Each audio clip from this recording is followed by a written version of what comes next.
नमस्कार, स्वागत है आपका दिल्ली एनसीआर दिन भर में आपके साथ। मैं हूं मुकेश गुप्ता। ये बुलेटिन की शुरुआत करते हैं। सबसे पहले एक नज़र अभी तक की कुछ खास खबरों पर। तिहाड़ जेल से रिहा हुए Indian national Lokdal supremo Om Prakash Chautala, Delhi Haryana border पर जोरदार स्वागत।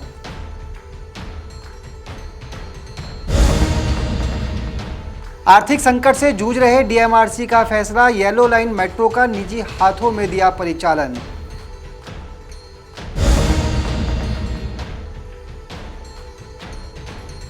कोरोना में दिल्ली के लोगों के लिए लाइफलाइन बना रोजगार बाजार, जून में हर दिन 1000 लोग हुए रजिस्टर्ड।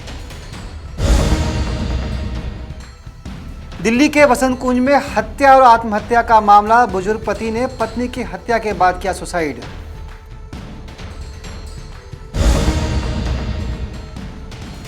और दिल्ली में गर्मी ने तोड़ा 90 साल का रिकॉर्ड, हीट स्ट्रोक, डायरिया और टाइफाइड का बड़ा खतरा।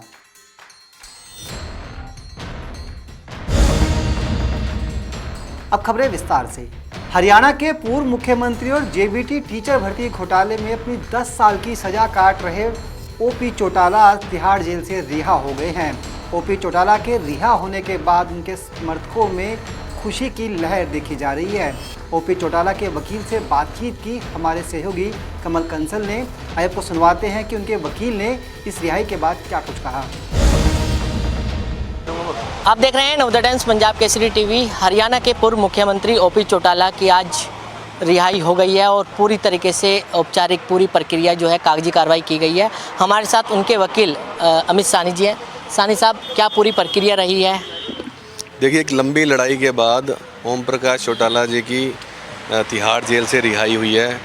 22 जून को दिल्ली सरकार द्वारा उनकी स्पेशल रिमिशन को मंजूर किया गया और मुझे ईमेल के माध्यम से ये सूचित किया गया कि दिल्ली सरकार ने उनकी स्पेशल रिमिशन मंजूर कर ली है और ये कहा गया कि उनको फॉर्मली जेल में सरेंडर करना पड़ेगा और उनको फाइनली रिहा कर दिया जाएगा। हमने आज चौटाला जी ने 10:30-11 बजे तिहाड़ में सरेंडर किया। सरेंडर के पश्चात हमने एक फॉर्मल सरेंडर की एप्लीकेशन लगाई ताकि उनको फाइनल रिहा किया जाए। प्रशासन के द्वारा सारी कागजी कार्रवाई पूरी करने के बाद उनकी रिहाई स्वीकार कर ली और जेल से उनको फाइनल रिहा कर दिया। सर, बहुत सारी प्रक्रियाएं रही होंगी, आपकी तरफ से बहुत सारी याचिकाएं लगाई गई होंगी। क्या लगता है कि इतनी जो इनको सज़ा मिली थी 10 साल की, इनको पूरी काटनी पड़ी या फिर कम काटनी पड़ी?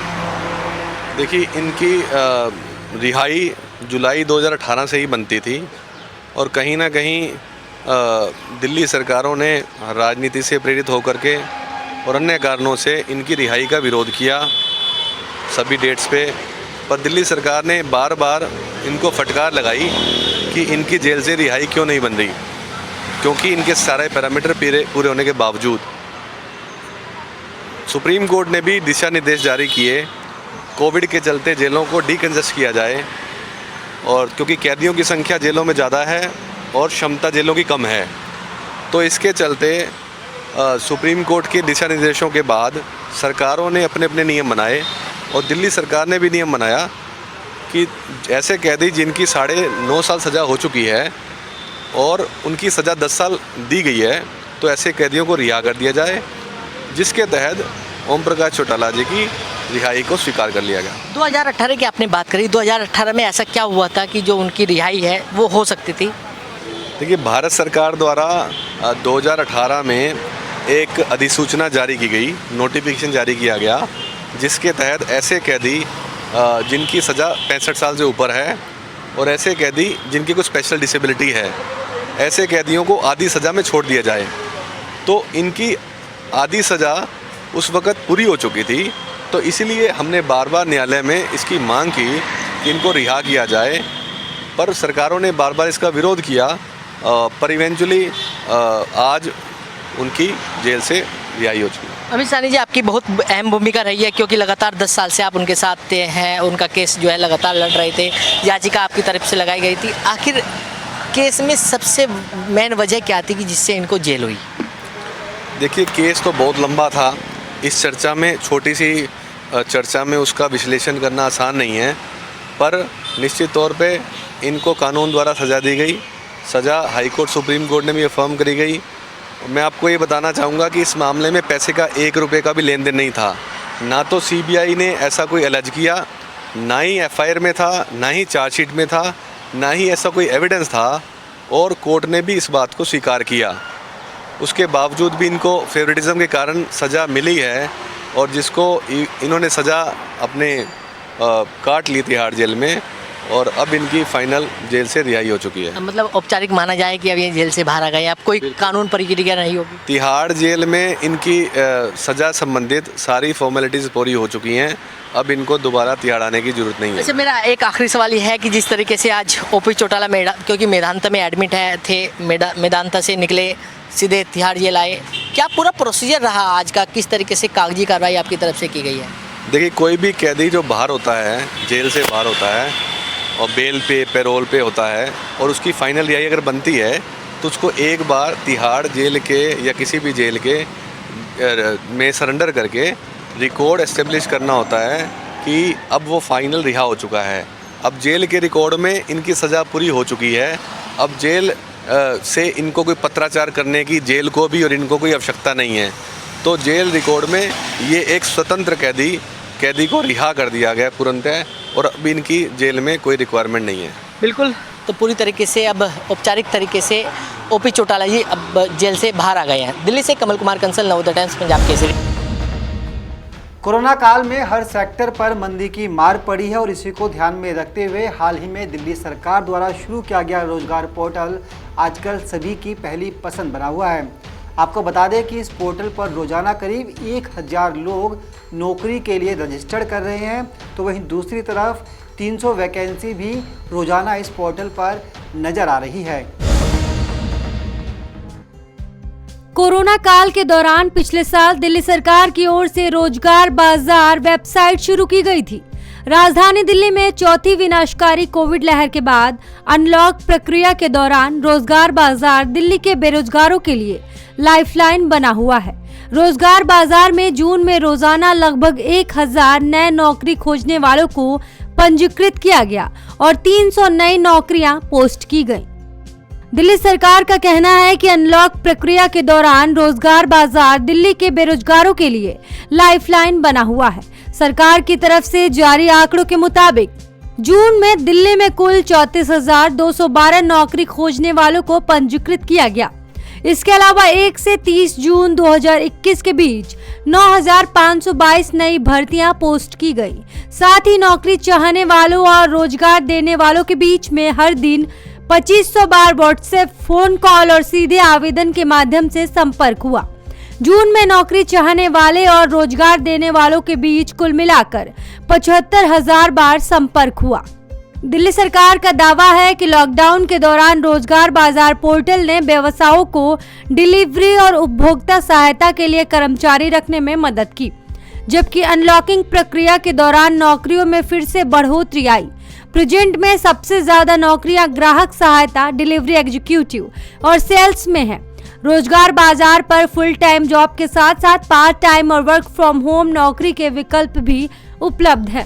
फ्रेशर्स के लिए लगभग 45% पोस्ट उपलब्ध है। वहीं पुरुष महिला के हिसाब से देखिए तो 41% नौकरी उपलब्ध है, जिनमें से पुरुषों के लिए 36% और महिलाओं के लिए 23% नौकरी उपलब्ध है। ब्यूरो रिपोर्ट, नवोदय टाइम्स, नई Delhi. Delhi metro rail corporation यानी कि डीएमआरसी ने पहली बार येलो लाइन पर मेट्रो परिचालन की जिम्मेदारी निजी हाथों को सौंप दी है। इसकी वजह क्या है और क्यों आखिरकार कभी दिल्ली की सबसे कमाऊ मायने जाने वाली मेट्रो रेल अब अपने परिचालन निजी हाथों में सौंपने को मजबूर है, इसी को लेकर देखिए खास रिपोर्ट। दिल्ली मेट्रो रेल निगम यानी डीएमआरसी ने पहली बार येलो लाइन मेट्रो पर परिचालन की जिम्मेदारी अब निजी एजेंसी को सौंप दी है। एजेंसी की ओर से नियुक्त 70 चालकों ने प्रशिक्षण पूरा करने के बाद मेट्रो के परिचालन की जिम्मेदारी भी संभाल ली है।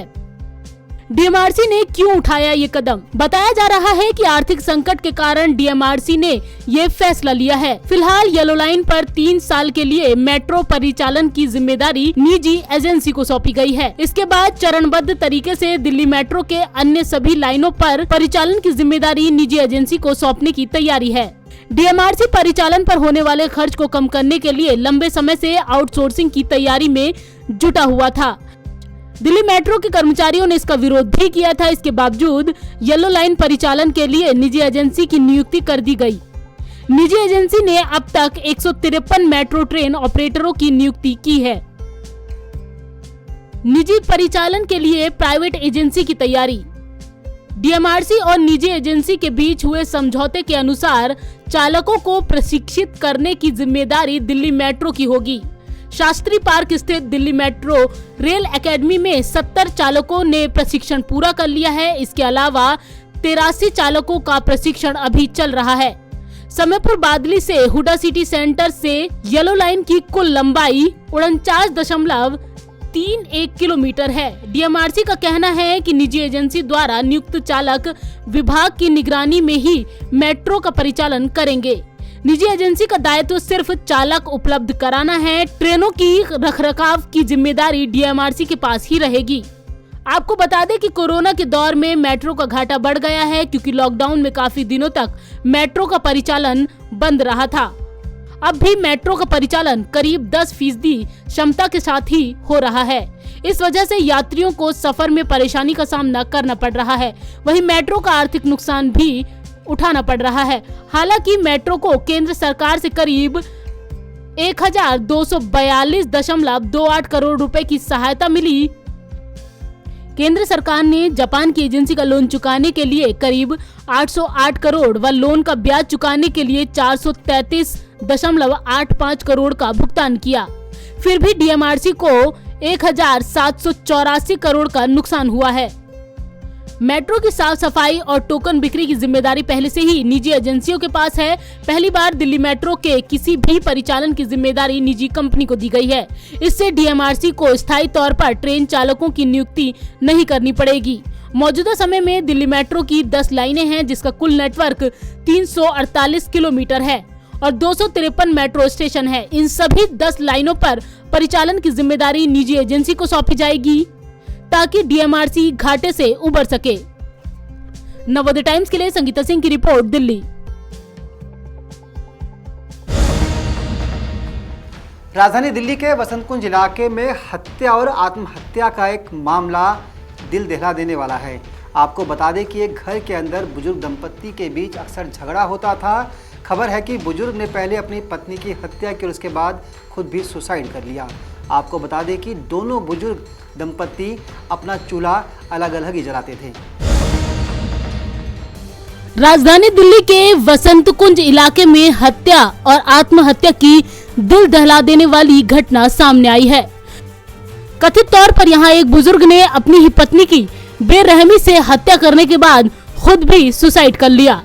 दरअसल वसंत कुंज के इस फ्लैट में 61 साल के जाहिद अली 53 साल की पत्नी नाजमीन के साथ और 16 साल के अपने बेटे के साथ रहते थे। 1 जुलाई की शाम को तकरीबन 7:30 बजे इनके 16 साल के बेटे ने अपने पड़ोसी को बताया कि उनके पिता ने आत्महत्या कर ली है और मां खून से लथपथ पड़ी हुई है। पड़ोसी ने तुरंत 100 नंबर पर कॉल करके पुलिस को इस घटना की जानकारी दी। दिल्ली पुलिस की टीम मौके पर पहुंची और मामले की जांच शुरू कर दी है। पुलिस इन्वेस्टिगेशन के मुताबिक पति ने किसी भारी सामान से पत्नी के सर पर वार किया है, जिसके कारण उसकी मौत हुई है। ये कल शाम में 7:30 बजे एक पीसीआर कॉल हुई थी, जिसमें ये बोला गया था कि डोमेस्टिक वायलेंस का केस है और जो जेंट्स है उन्होंने सुसाइड कर लिया और लेडी इंजर्ड है। तो इसमें पता लगा उनके जो बेटा है आयान, उसने अपने नीचे पड़ोसी से कॉल करवाई थी। जब उसने देखा फादर को हैंग्ड फादर देखे और मदर को इंजर्ड देखा, तो इसमें फिर जब टीम स्पॉट पे पहुंची तो देखा आइडेंटिटी मिली, तो ये आदमी है जाहिद अली 61 ईयर्स के हैं, लेडी थी नाजनीन 53 ईयर ओल्ड। तो इनका आपस में डोमेस्टिक वायलेंस का इशू रहता था। 4-5 साल से इनका 16-17 से चल रहा है इशू और इनका केस भी है 498 डाउरी वाला ऑलरेडी इन कोर्ट है।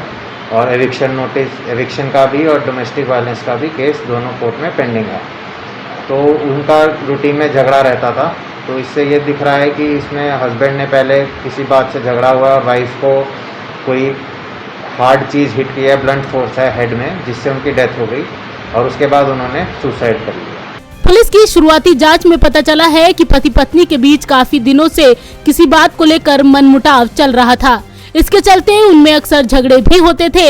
इसी बीच गुरुवार देर रात इस वारदात की खबर पुलिस को मिली। जानकारी मिलते ही मौके पर पहुंची पुलिस ने शवों को अपने कब्जे में लेकर पोस्टमार्टम के लिए भेज दिया है और जांच शुरू कर दी है। पुलिस के फॉरेंसिक एक्सपर्ट घटना स्थल से सबूत जुटाने के साथ ही परिवार के अन्य सदस्यों से पूछताछ भी कर रहे हैं। वारदात की असल वजह पोस्टमार्टम रिपोर्ट आने के बाद ही साफ हो सकेगी। दिल्ली से राकेश सोनी के साथ संगीता सिंह की रिपोर्ट, नवोदय टाइम्स। राजधानी दिल्ली में मॉनसून का इंतजार कर रहे लोगों को मौसम में बदलाव नजर आने लगा है, लेकिन इससे पहले जुलाई के अंदर भी गर्मी ने 90 साल का रिकॉर्ड तोड़ दिया है। जी हां, मौसम विभाग की माने तो दिल्ली के अंदर इस साल गर्मी ने लोगों के पसीने छुड़ा दिए। हालांकि उम्मीद थी कि जुलाई की पहली तारीख को ही दिल्ली में बारिश की दस्तक हो जाएगी, लेकिन 1 और 2 तारीख को भी गर्मी ने 90 साल पुराने रिकॉर्ड तोड़ दिए, जिसके बाद दिल्ली के लोग गर्मी दूर भगाने के लिए तमाम तरह के उपाय अपना रहे हैं। गर्मी ने जुलाई में भी रिकॉर्ड बनाने का सिलसिला कायम रखा है। जुलाई के पहले ही दिन गर्मी ने 90 साल का रिकॉर्ड तोड़ दिया। मॉनसून के सीजन में दिल्ली 3 दिनों से लू का जबरदस्त प्रकोप झेल रही है। तापमान लगातार बढ़ रहा है। हालांकि कुछ आज राहत मिलने की उम्मीद है। आंशिक तौर पर बादल छाए रहेंगे, बूंदाबांदी होने की संभावना है। हालांकि तापमान में कुछ कमी आएगी, लेकिन उमस बढ़ेगी। खराब मौसम को देखते हुए विशेषज्ञों का कहना है कि इसका असर आम लोगों की सेहत पर भी दिख रहा है। कोरोना काल में हीट स्ट्रोक, डायरिया व टाइफाइड जैसी बीमारियों के होने का खतरा बढ़ गया है। इतना ही नहीं, न्यूनतम तापमान ने भी 1 दशक का रिकॉर्ड तोड़ दिया है। जुलाई के पहले दिन तापमान 43.6 डिग्री तक पहुंच गया। ये सामान्य से 6 डिग्री अधिक रहा। मौसम विभाग के अनुसार इससे पहले 1 जुलाई 1931 को तापमान 45 डिग्री तक पहुंचा था। जुलाई में 2 बार 5 जुलाई 1987 और 2 जुलाई 2012 को तापमान 43.5 डिग्री दर्ज हुआ था। गुरुवार को मंगेशपुर में तापमान 45.2 डिग्री पर पहुंच गया। नजफगढ़ में 44 डिग्री, पीतमपुरा में 44.3 डिग्री, न्यूनतम तापमान भी बढ़कर 31.7 डिग्री पर पहुंच गया। ये सामान्य से 4 डिग्री अधिक है। ये इस सीजन की सबसे गर्म सुबह रही। पीतमपुरा में न्यूनतम तापमान 35.2 डिग्री और पूसा में 35 डिग्री रहा। स्काईमेट के मौसम वैज्ञानिक महेश पलावत ने बताया कि 7 जुलाई के बाद मानसून आगे बढ़ेगा। राजधानी में जून में बारिश कम हुई, लेकिन बारिश की ये कमी जुलाई में पूरी होने की पूरी संभावना है। जुलाई राजधानी के लिए सबसे अधिक बारिश वाला दूसरा महीना रहता है। इस महीने में सामान्य तौर पर राजधानी में 210.6 मिलीमीटर बारिश होती है, जबकि सबसे अधिक बारिश अगस्त में 247.7 मिलीमीटर होती है। ब्यूरो रिपोर्ट, नवोदय टाइम्स, नई दिल्ली।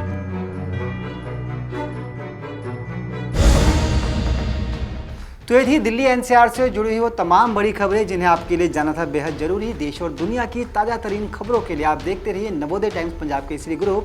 फिलहाल मुझे दीजिए इजाजत, नमस्कार।